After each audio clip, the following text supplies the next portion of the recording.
आज के इस क्लास में मुताला करेंगे बच्चों हमारी दरसी किताब ख़ियाबान उर्दू के सबक नंबर 14 का, जिसका उन्वान है इंदर सबा। बच्चों, ये एक ड्रामा है इंदर सबा और अमानत लखनवी का लिखा हुआ ड्रामा है। बहुत मशहूर और मारूफ ड्रामा है, अवाम में मकबूल ड्रामा है और उर्दू अदब के अंदर ये अवामी तौर पर लिखा गया सबसे पहले ड्रामे की हैसियत भी रखता है।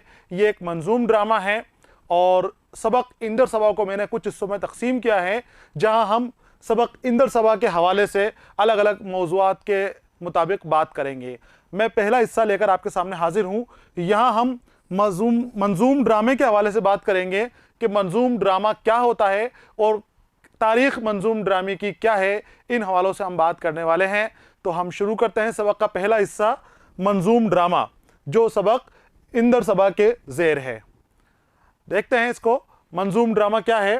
तो मंजूम का मतलब है बच्चों, अगर लगवी देखें, लगवी अंदाज में देखें इसका, तो मंजूम का मतलब नज्म किया गया, नज्म के अंदाज में लिखा हुआ, शायरी के अंदाज में लिखा हुआ।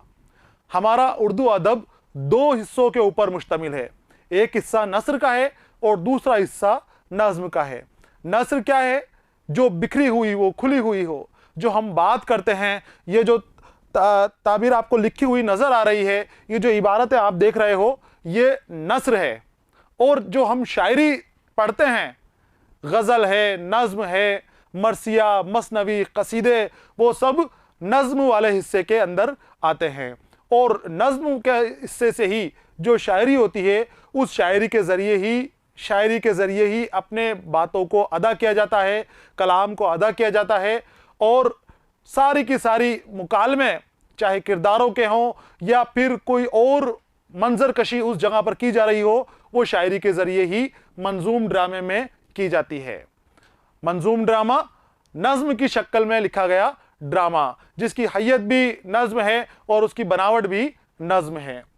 तो आपको इसके माने देखने हैं, समझना है और अपनी नोटबुक में भी इनको लिख लेना है कि मंजूम ड्रामा क्या है। और तारीफ और तारीख मुख्तसर सी वो भी आपके सामने पेश की गई है।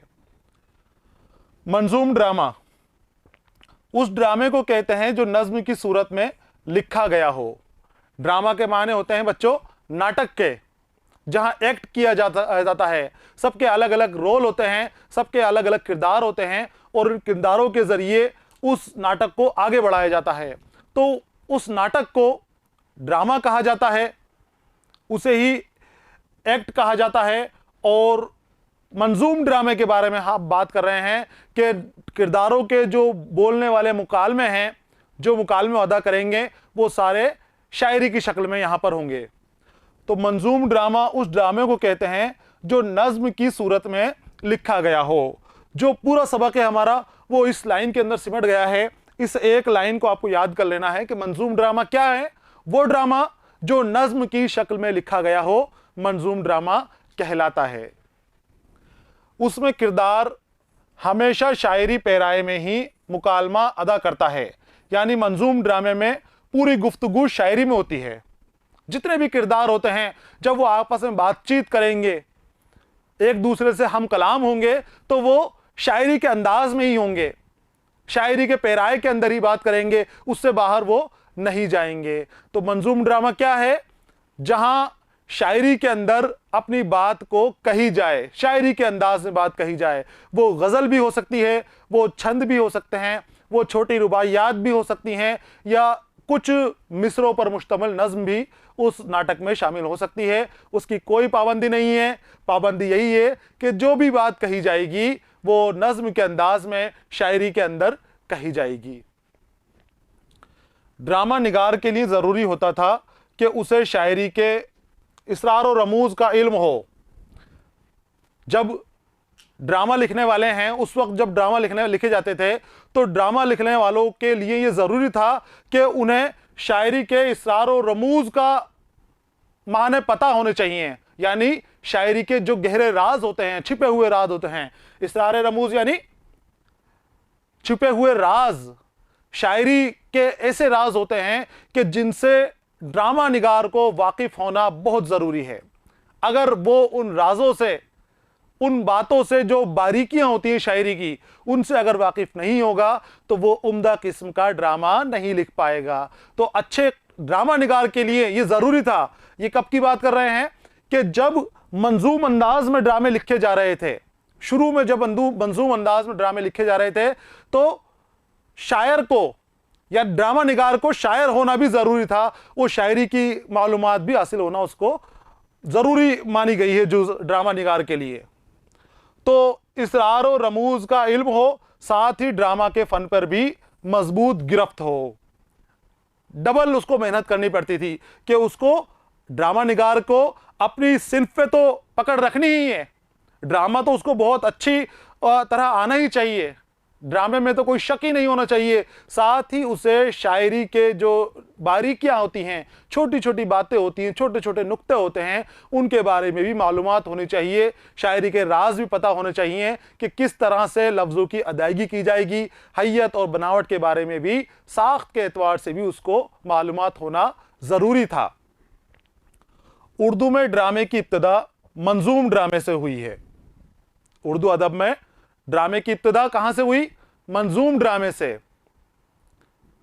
इंदर सबा उर्दू अदब का पहला अवामी मंजूम ड्रामा है। अवामी मंजूम ड्रामा। अब जो इख्तलाफात हैं वो सारे यहां पर निकल जाएंगे। आपको सिर्फ यह बात याद रखनी है, अवामी साथ लगाना है। अवामी मंजूम ड्रामा उर्दू अदब का पहला कौन सा है? तो इंदर सबा। और अगर अवामी हटा दो तो फिर वो इख्तलाफ शुरू हो जाएंगे। कोई कहेगा कि ये ड्रामा है, कोई ये कहे दूसरे ड्रामे के बारे में बात लाएंगे।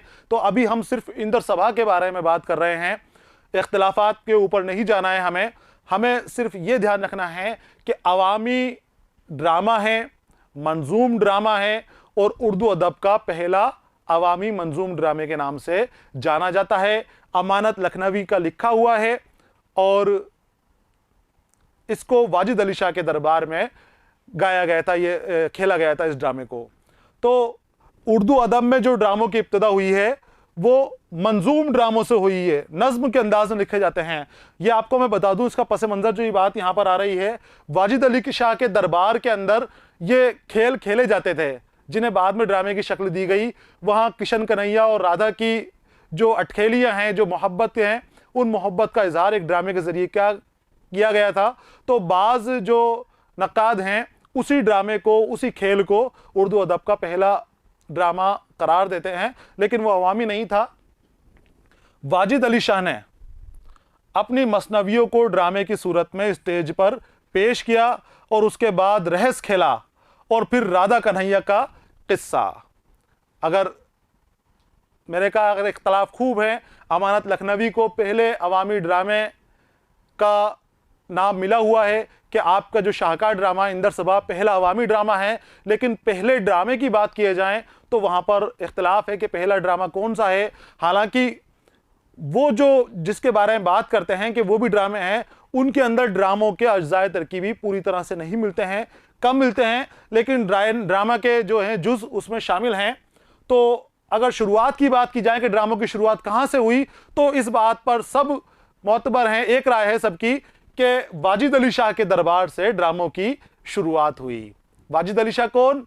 वाजिद अली शाह अवध के नवाब थे, अवध रियासत के नवाब थे, बहुत कद्दावर थे, ताकतवर थे, और उनके दरबार में नाच गाने को, रक्स को, मौसीकी को, शेर व शायरी को और इसी तरह के मज़ा देने वाले फ़नून को खूब तरक्की हासिल हुई, खूब उरूज हासिल हुआ। आप शायरी के बहुत बड़े कदरदान थे, शायरों के कदरदान थे, आप खुद शायर थे, अख्तर तखल्लुस करते थे। तो वाजिद अली शाह के दरबार में उर्दू अदब का पहला ड्रामा लिखा गया और वहीं उसको खेला गया, उस ड्रामे को जो पहला ड्रामा बताया गया है। और इस ड्रामे से पहले वो क्या करते थे, आपकी लिखी हुई कुछ मसनवियाँ थीं, वाजिद अली शाह अख्तर की लिखी हुई, जो अवध के नवाब थे उनकी लिखी हुई मसनवियाँ थी, उन मसनवियों के अंदर से ही कुछ मवाद अखज़ करके और उसको ड्रामे की तरह दरबार में खेला जाता था। खुद नवाब वाजिद अली शाह उनके अंदर अपना रोल करते थे, एक्टिंग करते थे और बहुत मशहूर उनके दरबार में था, दरबार में दिखाते थे। साथ ही मसनवियत तो स्टेज पर खेलते ही थे, आप दरबार के अंदर खेलते ही थे। एक किशन कन्हैया नाम का नाटक भी आपने लिखा था, राधा कन्हैया का किस्सा। राधा कन्हैया का किस्सा, इस राधा कन्हैया के किस्से को उर्दू अदब का पहला ड्रामा कहा जाता है। तो राधा कन्हैया का किस्सा और अमानत लखनवी का इंदर सबा, इन दोनों में मुहक्किकीन में इख्तलाफ है कि किस तरह से किसको पहला ड्रामा माना जाए। तो अवामी ड्रामे की हैसियत से इंदर सबा को माना जाता है, और अगर पहले ड्रामे की बात आ जाए कि उर्दू अदब का पहला ड्रामा कौन सा है, तो फिर वो राधा कन्हैया का किस्सा ही माना जाता है।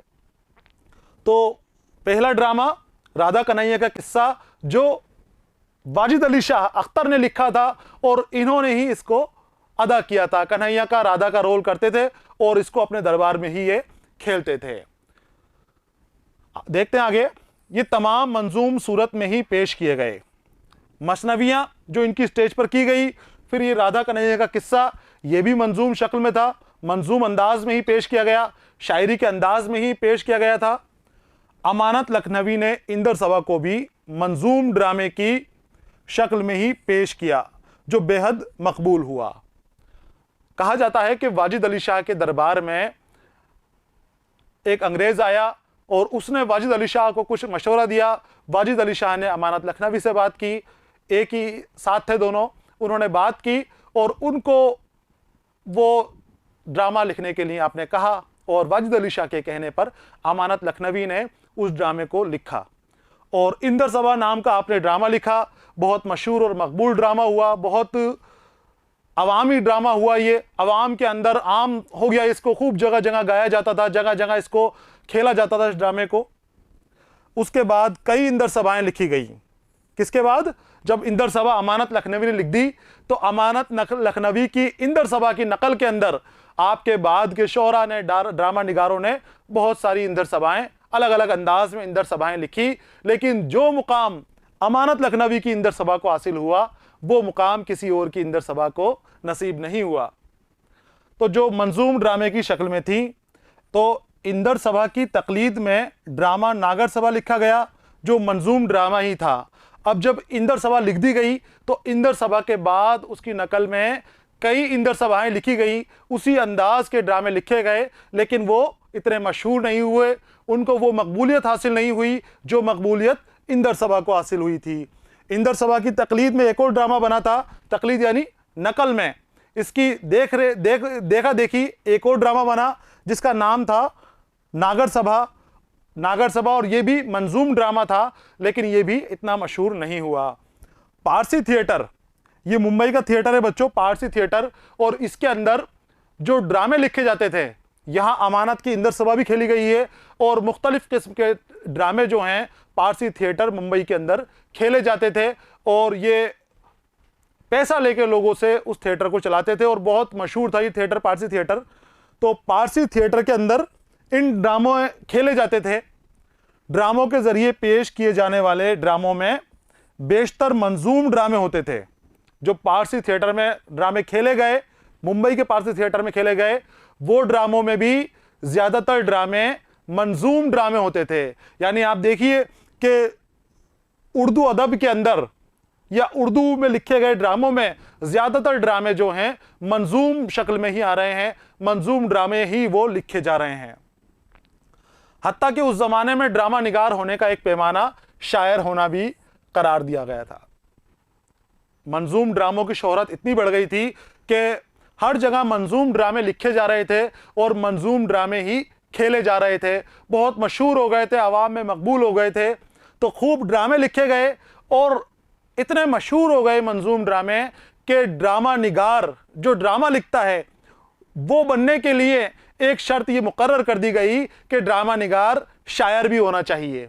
इतने ड्रामे इस तरह के लिखे गए, मंजूम ड्रामे लिखे गए।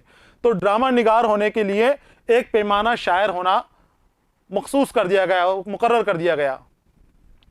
आगे चलकर मंजूम ड्रामों को पेश करते हुए रक्स और मौसीकी का सहारा लिया गया। पहले जो शुरू में ड्रामे किए गए तो खाली आवाज से बोलकर शायरी के जरिए ही अपनी बात को कह दी जाती थी, बात को या किरदार का जो मुकालमा है उसको, कलाम को बयान कर दिया जाता था। लेकिन आगे चलकर धीरे धीरे जैसे जैसे तरक्की होती गई, तरक्की होते होते और सामान फराहम हुए, अब उनके पास गाने और बजाने के सामान भी आ गए, तो अब वो मौसीकी भी शुरू हो गई और रक्स भी शुरू हो गया उन ड्रामों में साथ में, और साथ में उसमें म्यूजिक भी वो देने लग गए। यानी पूरे उम्दा अंदाज में बनज़्म तरीके से वो ड्रामे खेले जाने लगे। उससे न सिर्फ ड्रामों पुरअसर होते थे बल्कि आवाम की दिलचस्पी भी बरकरार रहती थी। ड्रामे जब खेले जाते थे तो जो ड्रामे मकबूल नहीं हैं उनमें भी आवाम की दिलचस्पी बन जाती थी। उन ड्रामों को भी आवाम खूब देखती थी उनके रक़्स और उसकी मौसीकी की वजह से। पहले पहल तो मंजूम मुकालमे बुलंद आवाज़ में अदा किए जाते थे, लेकिन बाद में मौसीकी की मदद से गाकर पेश किए जाने लगे। मैंने आपको अभी बताया है कि शुरुआत के अंदर जब ड्रामे खेले जाते थे तो मंजूम ड्रामे होते थे, लेकिन वो गाकर नहीं सुनाए जाते थे, सिर्फ सीधे शायरी के अंदाज में, जैसे आम बोलचाल है इस अंदाज में, लेकिन मंजूम अंदाज में वो अपने कलाम अदा कर दिए जाते थे, मुकालमे बोल दिए जाते थे। लेकिन जैसे जैसे तरक्की याफ्ता हुए, समझ बढ़ी और सामान फराहम हुए, पैसे की फरावानी हुई, धन दौलत की फरावानी हुई, तो फिर उसमें और तरक्की होती गई और तरक्की होते होते मौसीकी भी जुड़ गई और वहाँ रक़्स भी इन नगमों में, इन ड्रामों में जोड़ दिया गया। रफ्ता रफ्ता मंजूम ड्रामे ने ओपेरा की शक्ल इख्तियार कर ली। ओपेरा को रक़्स और सरूद के ज़रिए पेश किया जाता है। रक़्स व सरूद, रक़्स व सरूद नाचना और गाने के बोल के साथ, नाच और बोल के साथ ये पेश किया जाता है। ओपेरा एक मंजूम ड्रामा होता है, ड्रामे की शक्ल में लिखा जाता है। इसमें सारे किरदार जो हैं वो गा के अपनी बात करते हैं, मौसीकी के अंदर बात होती है और रक़्स के ज़रिए और मौसीकी के ज़रिए और इसके सरूद के ज़रिए इसको पेश किया जाता है। ओपेरा इतालवी ज़बान से आया गया लफ्ज़ है, इतालवी से अंग्रेज़ी ज़ुबान में आया और अंग्रेज़ी से ये उर्दू में अख़ज़ किया गया है।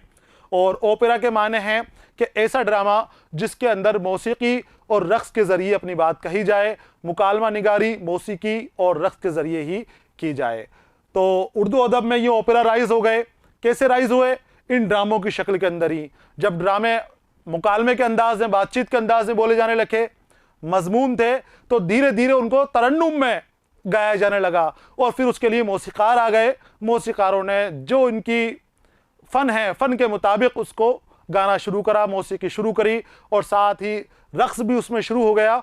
तो इसने पूरी तरह से ओपेरा की शक्ल ले ली। जो इतालवी ओपेरा यूरोपियन मुल्कों में खेले जाते थे, उन ओपेराओं की ये शक्ल में जो बाद के ड्रामे हैं वो आ गए। पारसी थिएटर में भी बाद के ज़माने में ओपेरा खेले गए।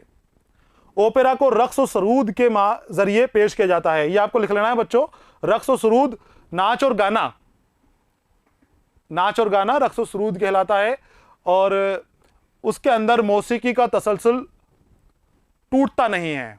मौसीकी जो किरदार हैं, किरदार बदलते रहेंगे और एक ही आवाज़ में, एक ही सुर में तसलसल के साथ मौसीकी चलती रहेगी, सुर टूटने नहीं दिया जाता है ओपेरा में। तो बच्चों यहाँ पर ये मंजूम ड्रामे की तारीफ़ जो हमने हासिल की, ये मुकम्मल हो गया है सबक का ये हिस्सा। इस हिस्से में हमने मंजूम ड्रामा क्या होता है, किस तरह लिखा जाता है और तारीख़ के हवाले से मंजूम ड्रामे की बात की कि उर्दू अदब में किन किन मौक़ों के ऊपर मंजूम ड्रामे लिखे गए और किस तरह वो मशहूर हुए। बच्चों सबक का ये हिस्सा मुकम्मल हो गया है। अगले हिस्से के साथ मैं फिर आपके सामने हाजिर रहूँगा। तब तक के लिए इजाज़त दीजिए। पढ़ते रहिए, खुश रहिए। अलविदा।